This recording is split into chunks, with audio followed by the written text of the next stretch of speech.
Seven? NASA to announce success of long galactic hunt. NASA has scheduled a media teleconference Wednesday, May 14th at 1 p.m. Eastern Time to announce the discovery of an object in our galaxy that astronomers have been hunting for more than 50 years. The finding was made by combining data from NASA's Chandra X ray observatory with ground-based observations.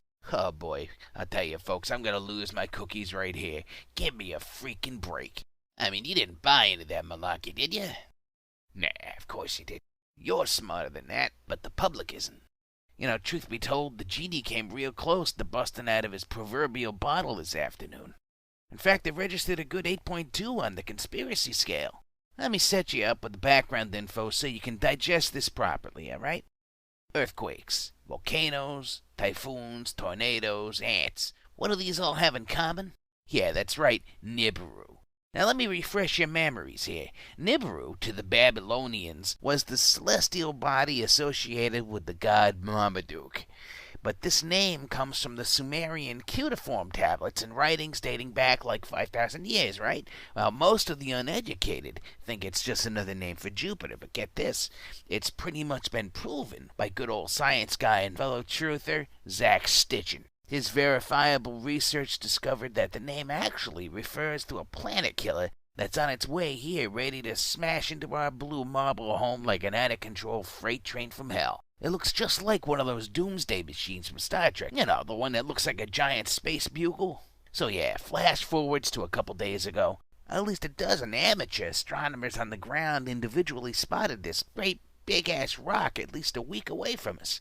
Yeah, you guessed it. Crystal clear photographs of Nibiru on its way here. Of course, if this got out, there'd be outbreaks of nakedness and drug overdoses all over the globe as people start freaking the hell out.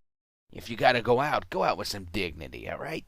So yeah, meanwhile, yesterday at NASA, the Nibiru resistance movement within the organization finally made some headway. Someone was able to fish out the photographic negatives from the incinerator and smuggle them to their friends over in the NASA PR department. Next thing you know, press releases and real audio streams are going off the hook. They couldn't just come out and say, like, planet doomed in days, killer asteroid on its way, you know, whatever, because that would kind of get the attention of the powers that be, and, you know, they want to avoid that. So they had to be subtle. NASA to announce success of long galactic hunt. Vague, but with the keywords that those in the know would pick up on. Then once the news conference was going in full swing, bam! Out comes the glorious truth like a faucet with the knob ripped off, making the sink overflow and pour out onto the ground, so you have to go and get a mop because it's starting to make the linoleum floor peel. Yeah, it didn't go that way, of course. At the 11th hour, a telepathic message was broadcast throughout the NASA compound. The Grand Puff Dragon of the Knights Templar put his foot down and essentially issued a warning threatening the lives and families of those wonderful NASA freedom fighters. Faced with that, the resistance had little choice but to back down. But, you know, it was too late. They already called the press conference and everything. Paragraphs were changed. Some old unused space footage from a couple years ago was picked up and photoshopped up a bit. Very quickly, they put together this bullcock story about a supernova that fought in the Civil War or some crap. Did they think we wouldn't figure this out, though?